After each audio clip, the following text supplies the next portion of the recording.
Hey everybody, this is the Sliders Review, and welcome to a special edition of Asian and Pacific Islander Heritage Month. And I'm here today to talk to you about Digimon Frontier, Island of Lost Digimon. So this is based off the fourth season of Digimon Frontier. That show revolves around human Digidestined that actually digivolve into Digimon, the first and only time that happens. Or unless you want to count like that time that, what is it? I think in season three, I think they bond with their Digimon towards the end in the last Digivolution. But that's not really them digivolving constantly into different Digimon, stuff like that. You know what I'm saying? So yeah, but it still counts, I guess you can say. But this is the first true season to do it throughout the entirety of the season. And I think that's actually really cool. Like if you grew up with Digimon and wouldn't it be cool to digivolve into a superhero that looks monstrous and have all these powers and stuff like that? However, a lot of people did not like that.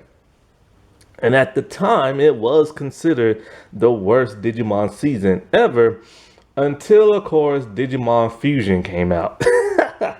There's actually been 9 Digimon seasons, and I had no idea. I assumed Data Squad was the no. I assumed that Fusion was the last, but there have been more since then.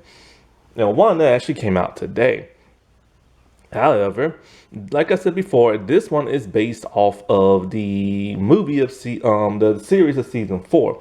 A lot of people never seen season 4 because it went from Fox Kids, and then when Disney bought Saban Entertainment, it went on over to UPN. And I remember seeing that in college, not watching the entirety of the season because it came on very early in the morning and I had to get ready for class. So I was unable to watch it, but I was able to catch like a couple of clips here and there. And the intro, which is awesome. The intro is amazing. I love it. And of course, like the first 3 seasons, when they rehash the same intro, it's awesome as well. But they remixed it in the third, which is the best, I believe. And so, like, a lot of people just didn't know it went from Fox on over to like UPN and they missed out on it. Basically, season 4 is kind of like a retelling of season 1, but with completely different characters and a different type of digital world. And of course, Digimon being, humans turning into Digimon. But I think season 4 is extremely good and underrated. It's just not perfect like season 1. It does have flaws and it's very confusing, which one day I will talk about soon because I've been wanting to talk about that series for a long time. And one of the things that's confusing about season 4 is that we learned that there are Digimon that have basically 2 different modes, a human mode and a beast mode. Problem is with season 4 is you can't really tell the difference. Because when the Digidestined, they go to the digital world and they digivolve for the first time, they spirit evolve. And when they spirit evolve for the first time, they all are in their Digimon human form. Then later on, they beast evolve into, beast spirit evolve into beast-like Digimon. Only difference is with some of them, you just can't tell. Like there are 6 Digidestined. And all of them, except for 2, when they spirit evolve, look like beast-looking things. And they don't look human. Normally you can tell the human ones because, the humans took over the spirits of the Digimon. And you can see their eyes look kind of human. Their mouth area look a little human. And Kazamon just looks all human with just like pixie wings and everything. And so, like, when they evolved into beast mode, look at yeah, you look beastie now and everything. But the thing is that when you see other Digimon, which ones are they supposed to be? Because they don't look human looking at all. and but they all look beasty and stuff. And so because two of them look beast when they spirit evolve, I couldn't tell really the difference. And but here, when you watch this movie, you can definitely tell. Now, I assume when you spirit evolve into your human form, I assume that it's, you'll have like human looking features and stuff, human skin, eyes, mouth, stuff like that. That is not the case. Mostly what it is that you're more humanoid looking. You're more upright. You can stand up. And if you're a beast looking, you look more like an animal type thing. And so the whole human versus beast Digimon thing, it was talked about and mentioned, but it was never truly explored because in the epilogue of the series, apparently there was like a huge war between the human Digimon and the beast looking Digimon. And so, Luciamon, he like, stopped everything, but then he became corrupt. And then that's when the 10 legendary warriors had to go and stop him. Then there was the divide between the three celestial Digimon. Well, one of them only wanted to have the beast type rule, and the other ones wanted like peace throughout the entire land. And so between both of them. And you never felt that conflict throughout the entirety of season 4. You never felt the conflict of the beast and the human Digimon. But in this movie, you do. This movie does it very, very, very well. And in fact, this movie should have been the primary like plot focus of the series. I think they realized that when they made that, when they got through making the series, they were just kind of like, there really isn't no human versus like beast Digimon that much in the series. And so in the movie, they capitalize on that big time. And I appreciate that very much. And now you can actually tell just by looking who's the human Digimon and who are like the beast Digimon. And so in this movie, of course, the animation style has changed because it's a movie. The only time it never changed was in the season 3 movies. And so the animation has a very more glossier type look. I don't know really what to say. Like it's a glossy, almost like heavenly type look to it. A gazy type look, almost like a smoky kind of look. But here's the thing: the Digimon who are all in this are all brand, well, except for the Digidestins. All of them are brand new. Like you've never seen none of these Digimon in the series before. It would have been nice to throw in a couple of Easter eggs from the series, but that's all right. It is nice to have new looking Digimon. The only thing is their designs are kind of gross looking. The human looking Digimon are kind of ugly. And I would not want to spirit evolve into that. Here's the thing about the Digimon. All the Digimon in this movie, they look like they belong in a completely different anime, which is kind of odd and weird. But I do like that distinction between, you can tell, the human and the beast. Now, they all have animal-looking features to them. But the human Digimon, like I said before, they can like stand up on two legs more. Their faces are kind of like a hybrid of human and animal. You know how lately a lot of live action movies that deal with animals try to make them look humanistic in the face? Michael Bay's Ninja Turtles, that Beauty and the Beast movie, all of his silverware look kind of human looking in the face. Even to a point, Ultron in the Avengers movie looked kind of human in the face. They have that weird mesh blend of both like human and whatever thing it's supposed to be. And that's kind of how the human Digimon look here. And it's disturbing, but at least you can tell the difference. And of course, the animal ones just look like your typical Digimon. And so naturally, the Digidestin, they are on a Trailmon and they're riding around. And you can kind of pinpoint when this takes place in season 4. The only time you can ever pinpoint when a Digimon movie takes place is probably The 0102 from season 1 and 2.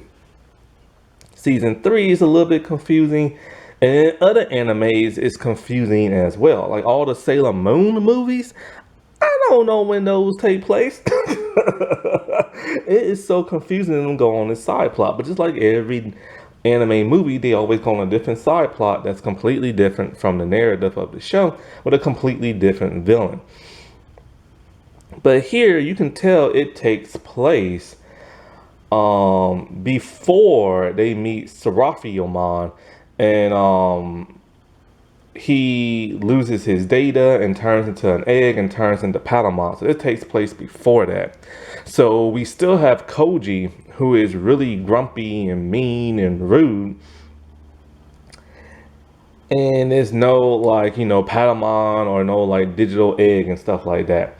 They haven't fusion evolved yet. Or they haven't even like Unity evolved yet. So they only have their beast and their human Digimon forms and stuff. And they're just riding around on a Trailmon until they go to a different area that's supposed to be like this lost island. And there they find these lost Digimon that haven't been seen in for like ever. They're not the 10 legendary warriors, but I guess they're just an ancient race. And these Digimon, they hate each other. They cause a disturbance on the Trailmon, and the group gets separated. And so we have Zoe and Koji. They're in one area, and the rest of the boys are in the other group. And basically, it's the human Digimon and the beast Digimon are at war with each other. They hate each other to death. They just cannot get along. And so while there, they help rescue the kids, and they befriend the kids. So the kids kind of like pick sides, you know what I'm saying? And this causes conflict when they all meet up with each other. Because of course the beast and the human ones don't want to interact with each other. And so the two group of kids that are separated. Oh, also there's no Koichi in this because he hasn't been like found yet. So the two group of kids, because there's 5 of them now, they're butting heads, talking about, oh no, these type of Digimon are the good ones because they the one who saved us, and stuff like that, which causes now finally something we wanted to see: conflict between Koji and what's his name? Takuya, that's it. I completely forgot his name. He actually is recast. He got recast by the 30th episode of the season because of scheduling conflicts with the original actor. So we finally get to see these two bump heads and actually kind of like scuffle it out. But it's something people have been wanting to see because they are literally the embodiment of like Tai and Matt, And so not all these Digimon hate each other. There's Bearmon and his friend, I forget his name. They're friends, and one's human, one's beast. And so the one reason why this island is so hidden and everything is because of, and I'm gonna butcher these Digimon's name because I've only watched this once. Lord have mercy, I'm about to butcher this name. Orisamon or something like that. He's kind of like their god Digimon, and he hid the like island from like the rest of the Digimon. And so like when these two like butt heads and everything, God, my throat is like need to clear out. Sorry about that. But Koji and Takuya, they like digivolve and everything, and they like kind of like stop the fighting between the humans and like the beast Digimon. Well, Bokumon, Neomon, and what's the name? Zoe, JP, and what's his name? Tommy, that's it. I'm forgetting these people's names, man. And so like they try to figure out like what's been going on when they find like this type of shrine mural type thing, and the fractal code is all like messed up, and like they have to like reassemble it. And like Tommy is like he's really good at putting puzzles together.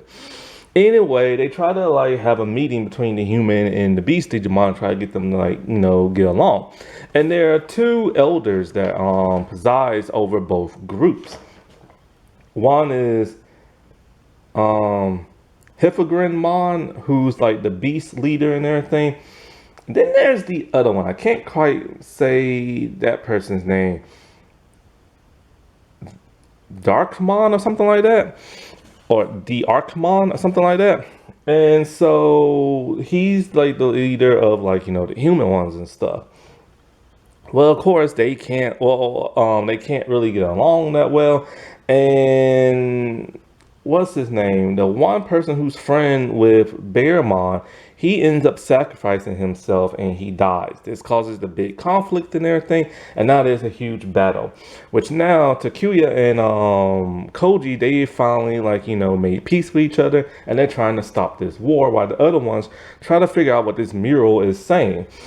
Basically, Pokemon finds out that like through this ancient like language and everything that what's that old person's name? I still can't say. Orisanmon is actually not good. He's actually evil and everything, extremely evil. And so, like, the others, they go to tell the other two, like, what they found out. When they find out a startling revelation, it turns out that the Archmon Digivolved, Beast evolved into Hippogriffenmon. They're the same person. And the other groups kind of realized that because when they were putting the puzzle together of the mural and everything, they saw this symbol and they recognized that both Digimon leaders have like half of this symbol and everything on like their staffs and stuff. And so they thought it was a weird coincidence. So when they spied on that person beast evolved and digivolved and all this other stuff, it turns out they're the same person. It's basically this person, whatchamacallem, they're about to digivolve into like their true form, which is, I can't even say that, Maru Kizamon or something like that.